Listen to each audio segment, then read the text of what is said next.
Seema Kundu. Welcome to our channel Let's Fly. So बच्चों, as you know, we are doing the chapter India size and location, and two part we have already done, and if you don't watch, you can watch that also.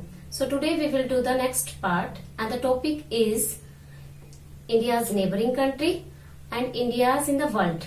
So शुरू करते हैं.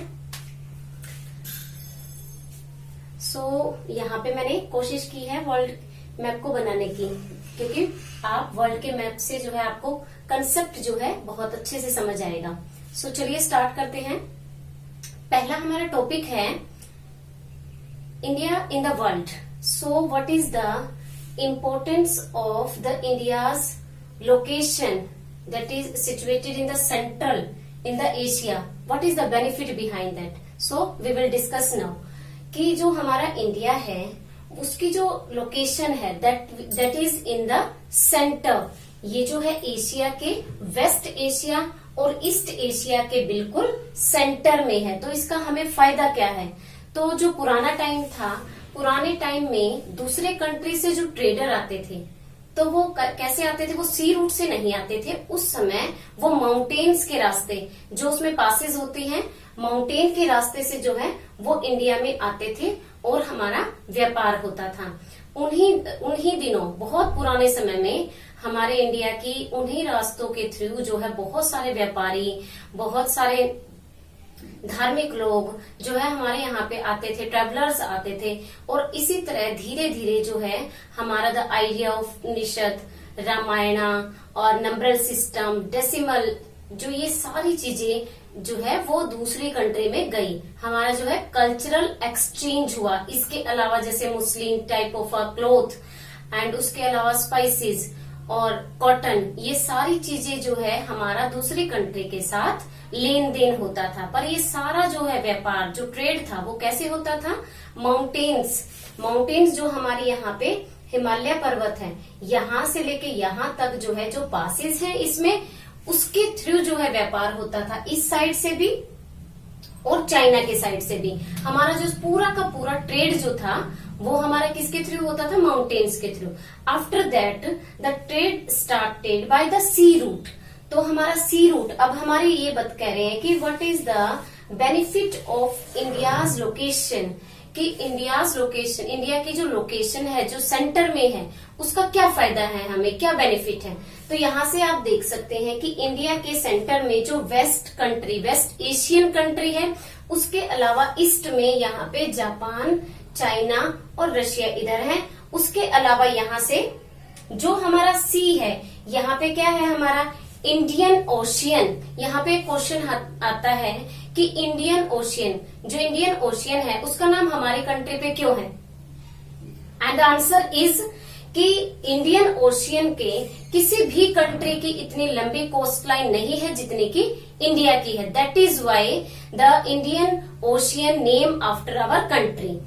तो हमारा यहाँ पे Indian ocean है और Indian ocean के थ्रू हमारा व्यापार जो है अफ्रीका से, वेस्ट कंट्री से, नॉर्थ अमेरिका, साउथ अमेरिका और यहाँ से यूरोपियन सभी कंट्री. हमारी कंडीशन, हमारी लोकेशन इस तरह से है कि हमारा जो है सभी कंट्री के साथ बहुत अच्छे से व्यापार होता है.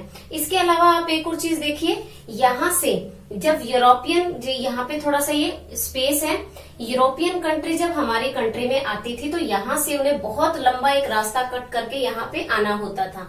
बट 1869 में स्वेज कैनल ओपन होने की वजह से यहाँ पे 1869 में स्वेज कैनल ओपन हो गई, जिससे कि यहाँ से जो है 7000 किलोमीटर जो डिस्टेंस है वो कम हो गया. और जो है हमारा जो है बहुत नजदीक से वेस्ट जो एशिया है वहां से हमारा बहुत अच्छे से यूरोपियन कंट्री और वेस्ट एशियन कंट्री बहुत जल्दी से यहाँ पे डिस्टेंस कवर करके आ सकते थे. तो आपने देखा कि यहाँ पे जो हमारी सेंट्रल लोकेशन है वो जो है हमारे ट्रेड के लिए बहुत बेनिफिशियल है. यहाँ पे हमारा जो है तीन तरफ जो है ओशियन लगता है. यहाँ पे अरेबियन सी है, बे ऑफ बंगाल और नीचे इंडियन ओशियन. तो इस वजह से इंडिया की जो स्थिति है वो बहुत अच्छी है. ये हमारा हो गया India's location, how it is beneficial for our trade and economy. Next हमारा टॉपिक है नेबरिंग कंट्री ऑफ इंडिया। तो neighbouring country of India I hope आप सभी को पता है, फिर भी रिवाइज कर लेते हैं। हमारा नॉर्थ वेस्ट में यहाँ पे क्या है, Pakistan, and after that Afghanistan, north west में। उसके बाद यहाँ पे देखिए अप साइड तिब्बत, नॉर्थ में चाइना, भूटान। इसके अलावा ईस्ट में क्या है, Myanmar and Bangladesh, and the south में क्या है, श्रीलंका एंड द मालदीव्स। यहाँ पे श्रीलंका और मालदीव्स है। These are the neighbouring country of India.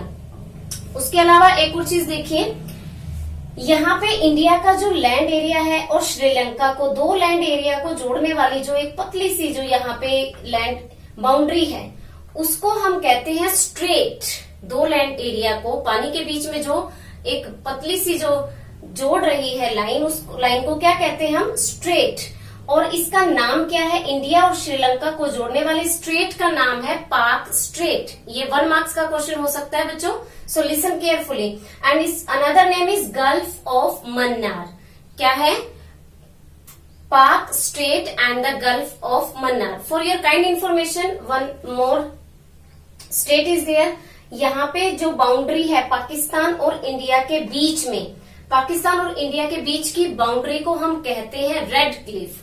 क्या कहते हैं, रेड क्लिफ। उसके अलावा इंडिया की बाउंड्री और चाइना के बीच की जो तिब्बत का एरिया है, वहां की जो बाउंड्री है, उसको हम कहते हैं मैकमोहन। क्या कहते हैं, McMahon. It is only for your general knowledge. So यहाँ पे देखिए, ये हमारी नेबरिंग कंट्री हो गई। उसके बाद यहाँ पे ये आपको लाइन दिखाई दे रही है, यहाँ पे जो है इनका स्पेस कम है, वैसे इसका स्पेस जो है ज्यादा होता है। तो ये जो बाउंड्री है, ये हमारी क्या है, Greenwich mean time, GMT, Greenwich mean time. तो इसका मतलब क्या है, यहाँ पे बहुत कंफ्यूजन रहता है। GMT जो कि पूरा जो वर्ल्ड है, यहाँ पे मैंने आपको बताया था पिछले लेक्चर में कि अरुणाचल प्रदेश और यहाँ पे गुजरात में जो टाइम डिफरेंस है वो 2 आवर का टाइम डिफरेंस है। और वाई इट इज सो, क्योंकि जो लेटीट्यूड्स हैं, तो अब मैं पूरे वर्ल्ड यहाँ पे इमेजिनेशन कीजिए, क्योंकि हमारी जो अर्थ है वो स्फेरिकल है। यहाँ पे आपको ये मैप स्ट्रेट प्लेन दिखाई दे रहा है, बट ये जो अर्थ है हमारी वो कैसी है, स्फेरिकल। ये हिस्सा और ये हिस्सा आपस में मिला हुआ है। तो यहाँ पे देखिए कि हमारी जो टोटल लॉन्गिट्यूड्स हैं, हमारी टोटल लॉन्गिट्यूड्स है 360। तो ये जो 360 लॉन्गिट्यूड इस तरह से जो है हमारी अर्थ पे इमेजिनरी लाइन से हम ड्रा कर देते हैं।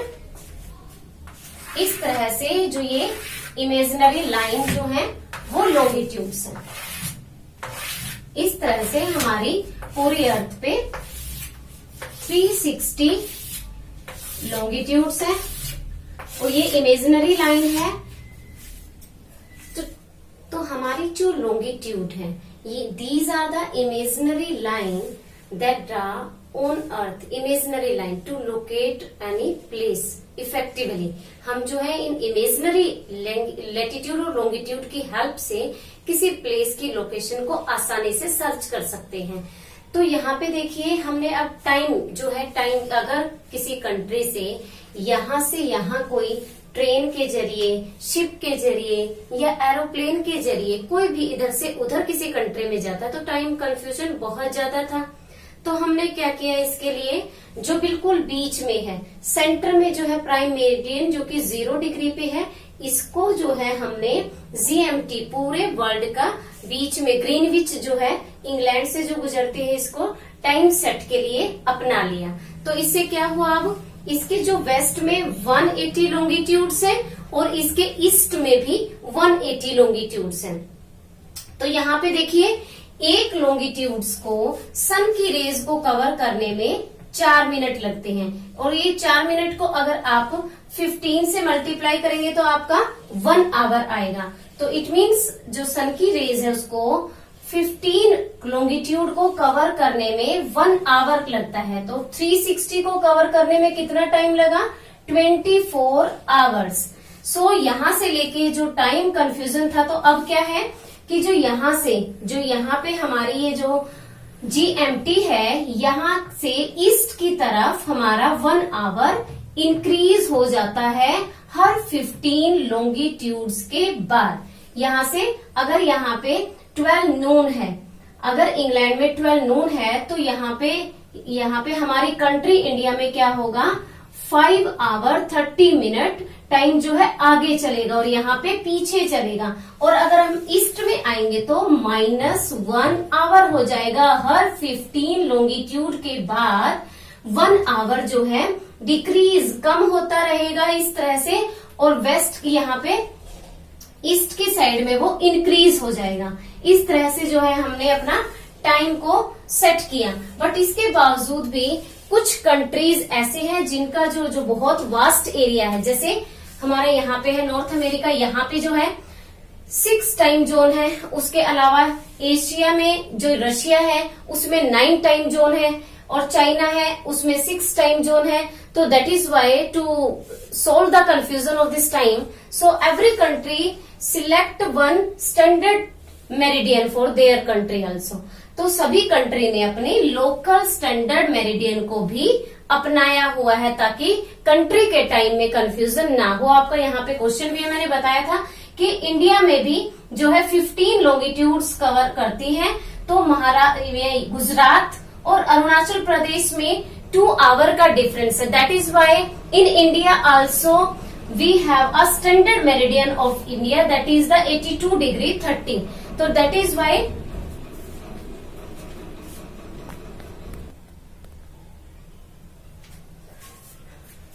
तो in India also we adopted the standard meridian India, जो कि इलाहाबाद मिर्जापुर से होके गुजरती है। इससे क्या है, पूरे कंट्री का जो टाइम कंफ्यूजन है वो दूर हो जाता है। इसी तरह सभी कंट्री ने अपना लोकल स्टैंडर्ड मेरिडियन को भी अपनाया हुआ है। इसके अलावा हमारी जो अर्थ है, ग्लोब है, वो इसके बिल्कुल पीछे, इस स्टैंडर्ड जो हमारी प्राइम मेरिडियन है इसके बिल्कुल पीछे की जो कुछ कंट्री जो ईस्ट और वेस्ट दोनों में आते थे, तो वहां पे क्या कंफ्यूजन हुआ, मान लीजिए कि ये जो है इसके बिल्कुल बिहाइंड में है। यहाँ पे कुछ कंट्री ईस्ट में भी थे और वेस्ट में भी थे, तो क्या हुआ वहां पे, अगर यहाँ पे मंडे है तो वहां पे ट्यूसडे हुआ, यहाँ पे 1 आवर पीछे है तो यहाँ पे 1 आवर आगे हुआ। तो इस कंफ्यूजन को दूर करने के लिए हमने इंटरनेशनल डेट लाइन जो है अडॉप्ट की है, जो कि स्ट्रेट नहीं है। क्यों स्ट्रेट नहीं है, अगर कोई पार्टिकुलर कंट्री यहाँ पे आता है तो हमने इसको मोड़ दिया है ताकि वो पार्टिकुलर कंट्री ईस्ट में है तो ईस्ट में ही रहे, वेस्ट में है तो वेस्ट में हो। तो उसको क्या किया हमने, ये इंटरनेशनल डेट लाइन्स जो है अडॉप्ट की है, जिसकी वजह से वहां क्या जो टाइम है, डेट है, उसके कंफ्यूजन को दूर करने के लिए। तो this all about this chapter. यहाँ पे हमारा ये चैप्टर खत्म होता है। And I hope your all concepts are clear now. And after that, if your doubts are there, so you can do comment in the comment box. So student, if you like this video, please like, share and subscribe this and press bell icon to get the notifications for the new video. मैं हूँ आपकी teacher सीमा कुंडू। नमस्कार।